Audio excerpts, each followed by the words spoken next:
Hey guys, so this is going to be a lecture video for World War II notes number one, the key terms. So let's get through them.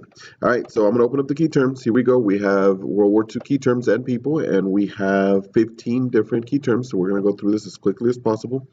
Um, so here we go. Appeasement, number one. British and French policy of conceding to Adolf Hitler's territorial demands prior to the outbreak of World War II. All right, basically, as Hitler was rising in power in Europe, Europe still remembered World War One very vividly. They still had these fresh thoughts of how horrible World War One was, and they wanted to avoid World War Two as much as possible. So as Hitler was causing problems and doing things he wasn't supposed to, they should have like put their foot on his neck and said, "No, you can do that. You can't have that. No, no, no." Instead, in their head, they wanted to avoid a war. They are going to concede to what he wanted. Concede means basically they gave in to what he wants, specifically land. And the reason that's such a big deal is because, as we talked about earlier in the year, land equals power. Land equals getting natural resources equals wealth, and wealth equals power. So every time they're going to give him land, he is going to become more powerful, but not only economically, but also militarily, because when you get another piece of land, they also have people in it, and some of those people will join the military. Therefore, your military gets bigger. And he started off with asking for Austria, his home country, because you may or may not know, but Adolf Hitler was not German; he was Austrian. So he said he wanted to reunite his home country with his empire, and they gave it to him. But with the idea that that was it, that he would be happy, that he promised basically, I'm done with just Austria, and he did promise. And then he changed his mind later down the line, where he says, I want the Sudetenland.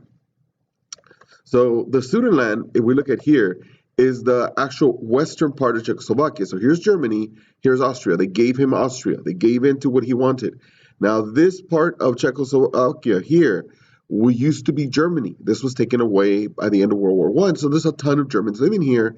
And Hitler claimed that these people were being abused by this new country, Czechoslovakia, and that he, as the rightful father of Germany, had to defend these people, and he needed this land. Now, the reality was this area is full of natural resources, therefore very, very valuable, and gave him a lot of power. So they told him, you said Austria and that's it, and now you're changing your mind. And he says, yes, but this is the only other one I want. And they're going to give it to him, but this time they're going to make him basically pinky promise. Not just a regular promise, pinky promise. They made him sign the Munich Agreement, where he signed saying, I'm done asking for land. And he got what he wanted, and once again, more economic power, more military power. And then he proceeded to just keep going. And he took many countries in Eastern Europe here, some by force, some because they wanted to come with him and become part of his empire. So because of appeasement, they let him have so much territory that he became so powerful that finally when they told him, and they is the United Kingdom and France, or England and France, when they finally told Germany, do not take Poland right here, or else we go to war, Hitler took Poland. He was not afraid of them anymore. He was strong enough to defeat them now. And they, because of appeasement, let him get this powerful. All right, the Allied powers are what we consider on our side of the history, because of U.S. history, to be the good guys: Britain, France, the United States, and the Soviet Union. And this might be a little weird having the Soviet Union here, because they were led by Joseph Stalin, one of the most ruthless leaders in history, and so many deaths attributed to him, and he was on our side? And the answer is yeah, he was on our side. And it's because of a popular phrase that you might have heard, where it's the enemy of my enemy is my, that's right, friend. And his enemy is Germany's leader, which of course is Adolf Hitler. So his enemy is our enemy, so therefore we became friends. But it was one of those situations where we had one eye on Germany and one eye on the Soviet Union, even though they were on our side, because we never truly trusted the Soviet Union, specifically Joseph Stalin. The ones that we consider the bad guys are Germany, Italy, and Japan. And Japan is kind of weird. What's Japan doing in this situation? They're on the other side of the world. Well, essentially, Japan wanted to build a world empire in Asia. And what they needed was land. And next to them is China with lots of land. But somebody, the United States, wouldn't let them take over China. They made them leave from China. And for other reasons, and that eventually they will attack us and join the Axis powers. Now, once the war started, Hitler essentially is going to conquer all of this. He has a very dominant army. and he's going to conquer all these territories, including Poland, where he was warned by France and England. You better not, you better not. And then he did. And then he's going to proceed to take over countries like Denmark and Norway, Netherlands, Belgium, and Luxembourg, leaving the two major countries of England and France left to defend Europe. Remember, the United States at this point is not in the war yet. We are neutral. We don't want anything to do with this war. So we basically tell Europe, you are the ones who created Hitler.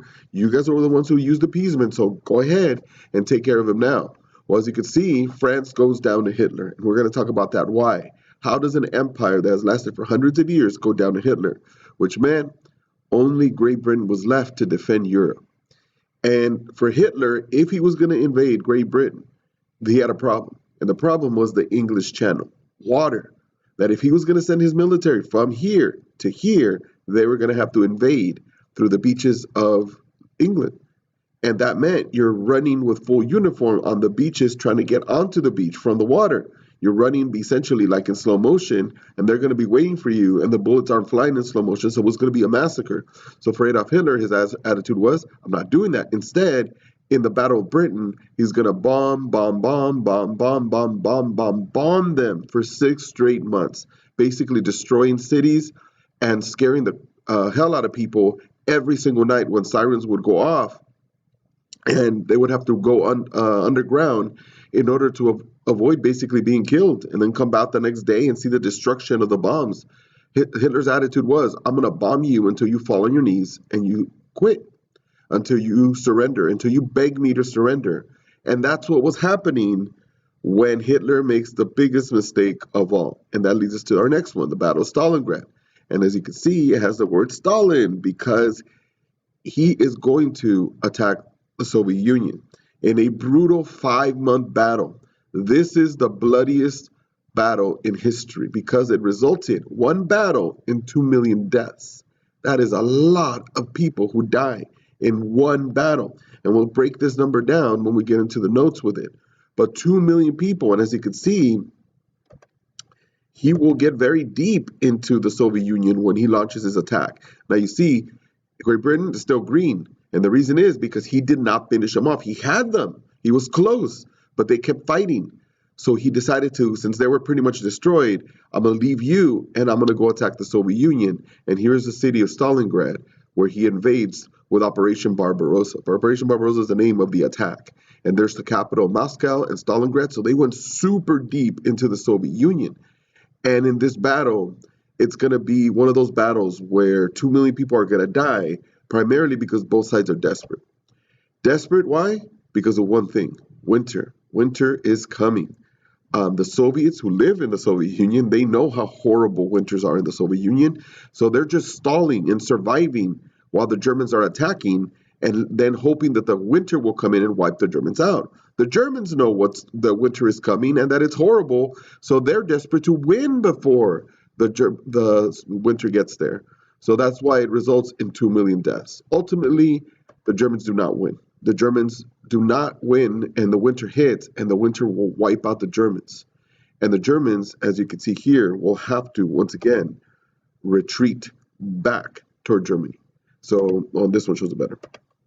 So they got all the way to the edge, and then the winter destroyed them, and they're going to be going backwards. At this point, the Soviet Union will start attacking them. We'll start chasing them back and pushing them back to Germany, squeezing them on this side. And at this point is also when we join the fight and start providing lots and lots of weapons and ammunition and food and everything to the Soviet Union, so they are strong enough to keep defeating Germany right now that they're weak because they lost. Next one is the Battle of Midway, which has to do with Japan. So December 7th, 1941, right here at Pearl Harbor, the Japanese are going to attack us. And they're going to hit us hard.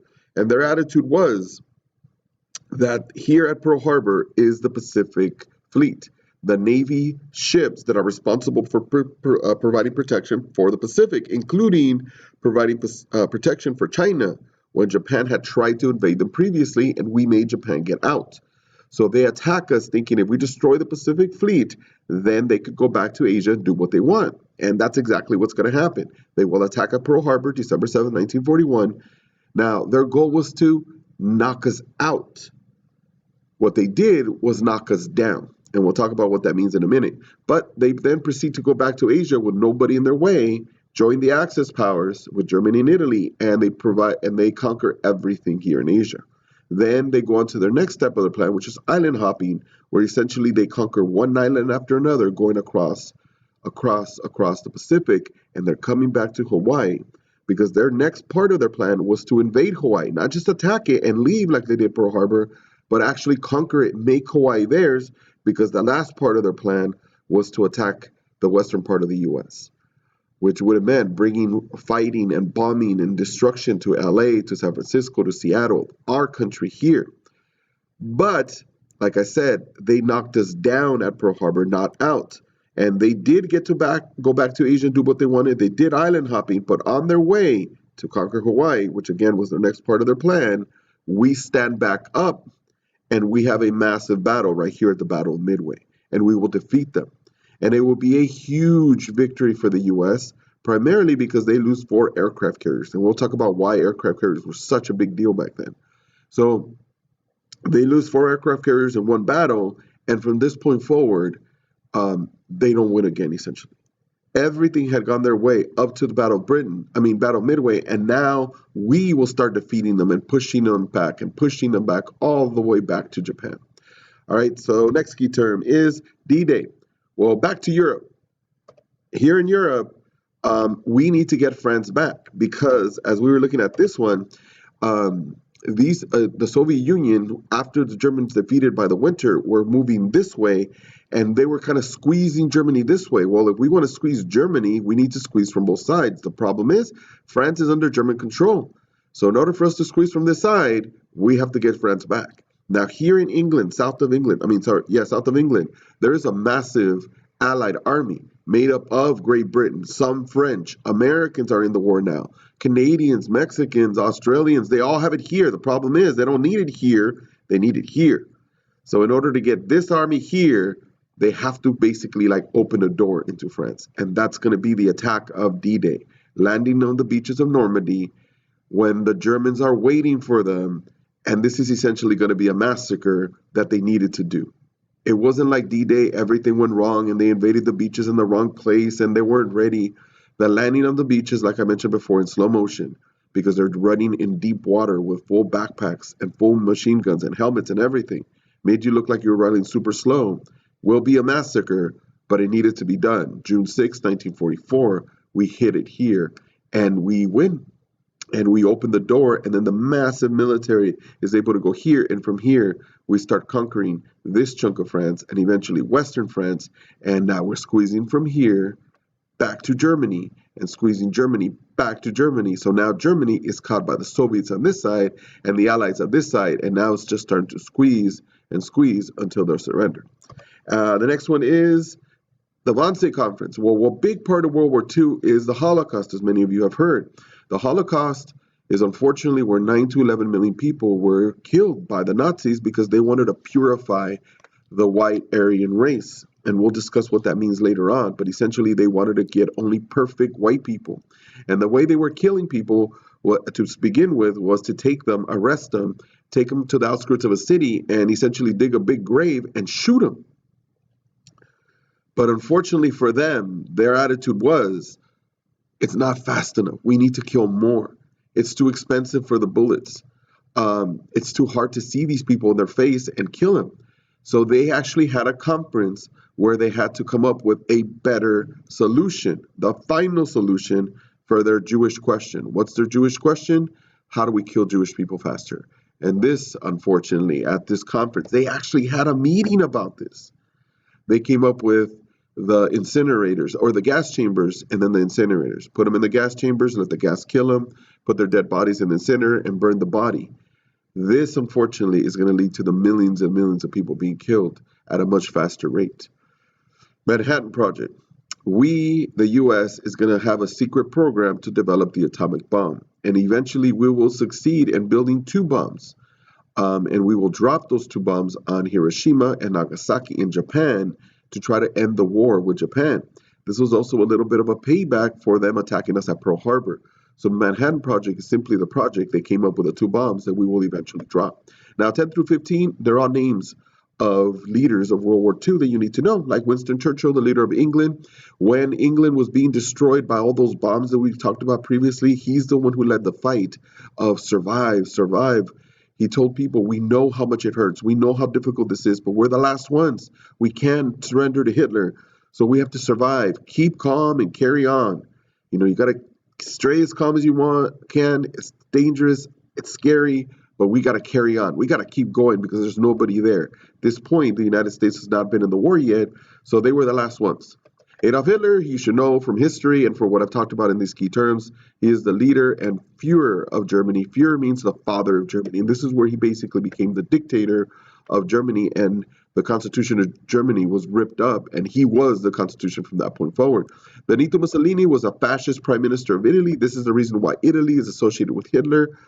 Fascism is a basic idea that the country is more important than the people, and that whatever you have to do to make the country better, even if it hurts its own people, is what you do. Or if you have to align yourself like somebody with Adolf Hitler to make Italy more powerful, you do that. There was a big part of Italy, the population, who hated the fact that we were aligned by Hitler, and they tried to get rid of Mussolini a couple times until eventually they did.